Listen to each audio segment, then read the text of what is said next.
دوای کۆتاییهاتنی جەنگی 11 ڕۆژەی نێوان بزوتنەوەی حەماس و دەسەڵاتی زایۆنی لە سەرخاکی فەڵەستینی داگیرکرا و سەرچاوە ڕۆژنامەیی و جیهانیەکان باس لە دەستکەوتێکی گرنگ و گەورە بۆ بزوتنەوەی حەماس دەکەن و وەک براوەی سەرەکی جەنگ لێی دەڕوانن.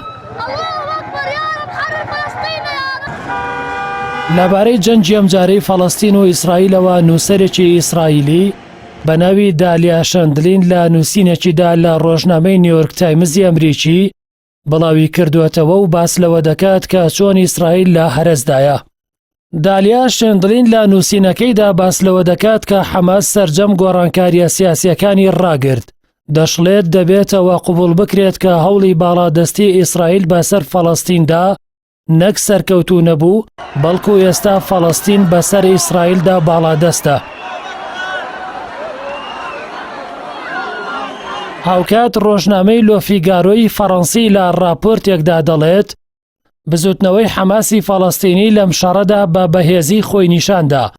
ڕۆژنامەکە نووسیوێتی بەرهەمی بزوتنەوەی حەماس لەم شەڕەدا ئەوەیە بەرگریکردن لە مزگەوتی ئاقسای کرد بە پرسێکی سیاسی واینی و بەتایبەتیشە و پرسە لای فەڵەستینیەکان و جیهانی عەرەبی و ئیسلامی پرسێکی ئەستیارترە.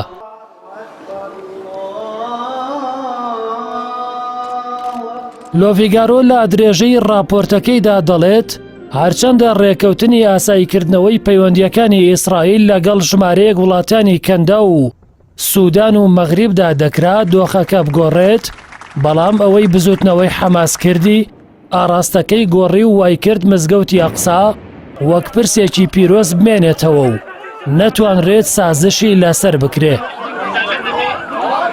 ڕۆژنامە فەڕەنسیەکە ئاماژەی بەوەش کردووە کە حەماس بۆ بزوتنەوەی فەتح و سەرۆکی دەسەڵاتدارێتی و ڕایگشتی فەڵەستینی دەرخست کە ئەو تاکە هێزە بتوانێت دەستپێشخەری یەکلاکەرەوە ئەنجام بدە. لە کۆتاییدا لۆفیگارۆ دەڵێت هەرچەندە هەردوو لایەنی حەماس و ئیسرائیلی بەرژەوەندیان هەیە بۆ یاریکردن لە کاتی زیادکراودا، بەڵام فەرماندە سەربازیەکانی ئیسرائیل هەست بە بێئومێدی دەکەن بەوەی تا ئێستا نەیانتوانیوە ئامانجەکانیان بەدی بێن و هێشتا بزوتنەوەی حەماس لەسەر پێی خۆی ڕاوەستاوە.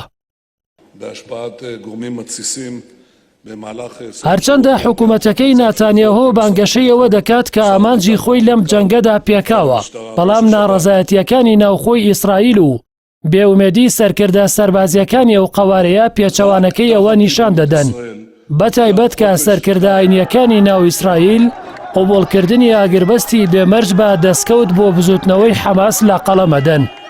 بەدەر لەم دەستکەوتانەش بزوتنەوەی حەماس توانی دۆزی فەڵەستین و قودس زیاتر بە نێودەوڵەتی بکە و پشتیوانیەکی بێوێنە لە جیهاندا بۆ خۆی بەدەست بێنێ.